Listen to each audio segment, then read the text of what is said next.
Olá mais uma vez, bem-vindo ao canal Mais Foco. Hoje aqui vou falar sobre os erros mais comuns que eu vejo a acontecer, que nos podem levar como investidores imobiliários a perder muito dinheiro e acima de tudo ter também muitas dores de cabeça. Isto sem alguma dúvida são coisas que deves evitar. Claro que eu já fiz muitos destes e com estas experiências que colecionei, tentei aqui traduzir de uma forma simples para tu também não as cometeres. Por isso, se queres continuar a receber mais deste tipo de conteúdo, não te esqueças de subscrever ao canal e lá está, vais continuar a receber conteúdo da minha perspectiva com valor e que é gratuito. Investir em imóveis para algumas pessoas pode ser bastante lucrativo. Claro que eu faço isto ainda numa perspectiva muito inicial de negócio, mas também pode levar a algumas perdas, principalmente no início, se não souberes bem o que é que estás a fazer. Vamos começar aqui com o primeiro: comprar um imóvel só porque é barato ou é mais barato que os outros. Antes de adquirir um imóvel, eu acho que aqui é essencial compreender o contexto e o mercado local. Temos aqui coisas como verificar o preço praticado médio na zona, portanto, perceber se o imóvel está aqui muito inflacionado ou se é simplesmente muito pouco competitivo. Olhar questões como preço por metro quadrado. Depois temos aqui também, segundo, analisar os preços de venda e arrendamentos nas propriedades com características semelhantes aqui a áreas, tipologia e nessas mesmas localizações, isto para ter uma noção clara do valor e a rentabilidade dessa área. E depois também é aqui perceber se essa zona, de uma perspectiva de longo prazo, é uma zona de valorização, se está aqui a estagnar ou até mesmo em declínio. Portanto, há várias coisas, questões como projetos de infraestrutura, coisas da economia local, há muitas variáveis que temos que ter em consideração. Com isto, leva-me se calhar aqui ao segundo erro, que é escolher um imóvel na zona errada. Portanto, seguindo aqui um bocado no erro anterior, ao analisarmos essa área específica ou essa rua específica, é muito importante ter, às vezes não é na mesma plataforma, às vezes há outros estudos que é possível comprovar que há áreas que os imóveis estão a sair muito pouco, há muita oferta. Isto normalmente mostra que pode haver algum problema. Tentar perceber históricos de venda comprovados para, de certa forma, sustentar a zona que estamos a escolher. E depois, para quem não sabe, a zona que estamos a escolher como investidor imobiliário é das coisas mais importantes que podes ter, porque afeta diretamente a valorização presente e a mesma futura do imóvel. E também lá está o tipo de inquilinos, de compradores que podem atrair e qual é a rentabilidade desse investimento. Também deves ter aqui em consideração a acessibilidade e as infraestruturas deste. Imóveis que estão aqui próximos de estações de metro ou de comboio, paragens de autocarro. Depois, normalmente isso pode atrair pessoas ou famílias que são trabalhadoras ou até mesmo estudantes. E depois aqui uma proximidade para vias rápidas e autoestrada, também é uma coisa que valorizo bastante, com mais proximidade aqui zonas suburbanas também. Depois, questões de serviços, áreas com escolas, também atraem muitas famílias, universidades, tudo que seja aqui questões de saúde, cuidados médicos, hospitais, clínicas e depois outras coisas com mais conveniência, restaurantes, supermercados, para facilitar ali a vida diária, também é muito procurado. Depois, numa perspectiva de segurança e qualidade de vida, lá está, como é óbvio, toda a gente sabe que queremos dar prioridade a zonas mais seguras e estáveis. Isso tudo, para mim, é muito importante. Haver ali aqueles parques para as crianças ou famílias estarem, são coisas muito importantes que eu sei perfeitamente que atraem famílias. Depois, os espaços verdes, também hoje em dia, para quem vive em grandes cidades, é uma coisa muito importante. Uma das coisas que eu olho muito é, por exemplo, apartamentos que se estiverem virados para uma via rápida. Muito normal, se não tiverem castelharias, vidros duplos e mesmo assim abrem a janela e é ruído a 24 horas por dia. Pessoas que têm problemas de sono, que querem uma calma, provavelmente nunca vão escolher esse tipo de imóveis. Numa perspectiva aqui de muito longo prazo, pensem sempre que temos, por exemplo, aqui agora o PRR, que aprovou aqui um conjunto de projetos de infraestrutura que vão mudar, digamos, Portugal como um todo. Temos questões como aeroportos, temos os metrobus, temos a nova linha de infraestrutura criada para os comboios. Tudo isso vão ser coisas que vão afetar muito algumas cidades e então é muito importante olhar para esse tipo de investimentos. E depois também para o PDM, que é o Plano Diretor Municipal, que isto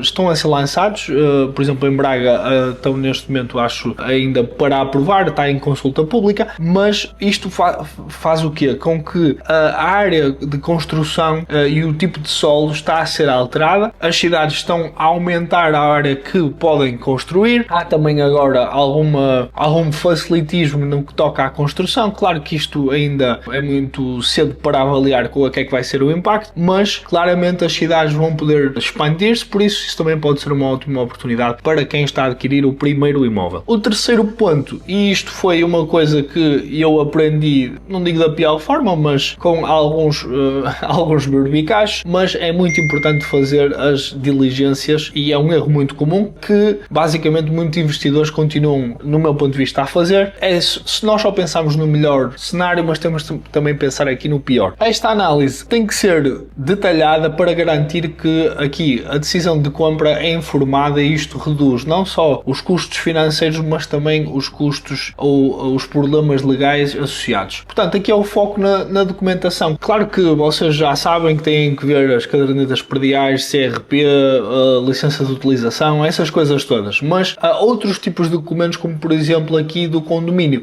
No que toca à gestão do condomínio, isto pode ter um impacto brutal para aquilo que é o futuro do imóvel e até mesmo o estado que está. Portanto, atas de condomínio é muito importante porque revelam aqui as despesas que neste momento estão, as dívidas, pode mencionar questões como obras estruturais ou futuras, substituição de elevadores ou de fachadas, coisas desse género, que depois tornam-se despesas bastante elevadas, compromissos futuros, que lá está, podem estar aprovados e quando um proprietário está a vender essa obra, ainda não começou a pagar e mal tu comeces e mal tu sejas o dono, vais perceber que tens ali uma despesa que tens que pagar. Depois, também muito importante, é os problemas internos, portanto aqui questões como recorrentes na gestão, falta de pagamentos, de cotas, conflito entre moradores, o fundo de reserva também é extremamente importante numa perspectiva de se for necessário ter aqui uma grande despesa, há aqui algum fundo de maneio que não esteja à espera de contribuições extraordinárias. Isto também quer dizer o quê? Se há uma coisa que acontece, em vez de repararem porque não há dinheiro nenhum, vão esperar 12 meses, 2 anos para que as pessoas todas paguem para depois avançarem com a obra. E portanto, se vocês tiverem inquilinos, já me aconteceu que é preciso ser feito algo, estamos à espera do condomínio, toda a gente tem que pagar, a obra só começa 2 anos depois, apesar de todos os meses estás a ter problemas. E depois aqui uma questão de área mais técnica, não necessariamente só legal, portanto observar o estado de conservação do edifício, as áreas comuns, o hall de entrada, os elevadores, as garagens, fachadas, isto tudo pode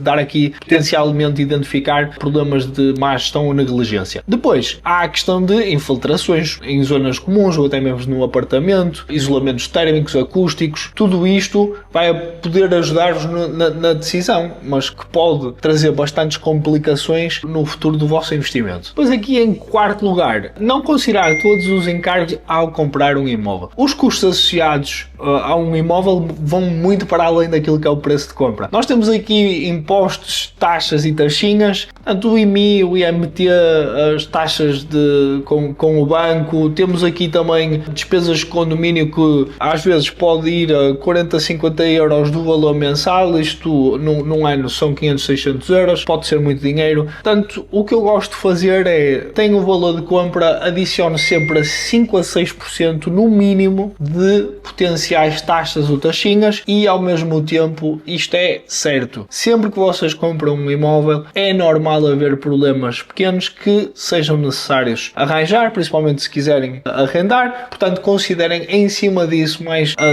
2, 3% no mínimo. Lá está, questões de umidades, a parte elétrica, canalização, é necessário fazer aqui uma vistoria total para que depois certifiquem-se quando estão a arrendar, não são chamados a toda a hora porque há imensos problemas no imóvel. Um dos erros que eu tenho tentado cada vez menos cometer é questões como melhorias ineficientes. Portanto, fazer melhorias que não agregam um grande valor ao imóvel pode ser um erro bastante caro. Concentra-te em melhorias que realmente aumentem valor ao imóvel, como por exemplo aqui pintura, questão estética, nas cozinhas, nas casas de banho, melhorias às vezes estruturais desnecessárias, por exemplo adicionar uma parede, só adicionam custos, mas não necessariamente adicionam muito valor à propriedade, ou até mesmo remover paredes.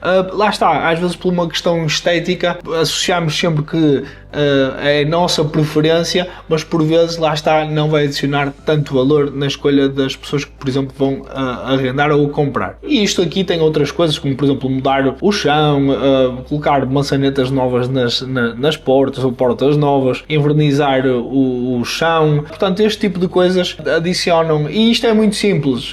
Nós pedimos a uma pessoa para ir lá arranjar alguma coisa, essa própria pessoa que nos está a prestar o serviço vai dizer: isto aqui se calhar era melhor, também não fica muito caro, e de repente uma vai atrás da outra e percebemos que se calhar chamámos uma pessoa e íamos pagar ali 200 euros, de repente vamos pagar 600 e nem notámos que isto estava a acontecer. Quando comprei o meu segundo imóvel ainda tinha muito este mindset, não estava preparado para problemas. Ter sempre pessoas que fazem biscates, ou empresas que a qualquer momento podemos ligar para vir lá à casa para arranjar questões como stores, caixilharias, parte elétrica, pastelaria, canalizações, casas de banho, até mesmo eletrodomésticos, caso o tenham incluído, é muito importante. E pessoas com quem podes realmente contar, não é aquelas pessoas que tu ligas e dizem: sim, amanhã eu passo aí, amanhã não passam, no dia a seguir não passam, até que depois dizem: realmente só daqui a uma semana. Vais pagar um bocado mais por isso, mas pensa que a tua relação com os inquilinos que está às vezes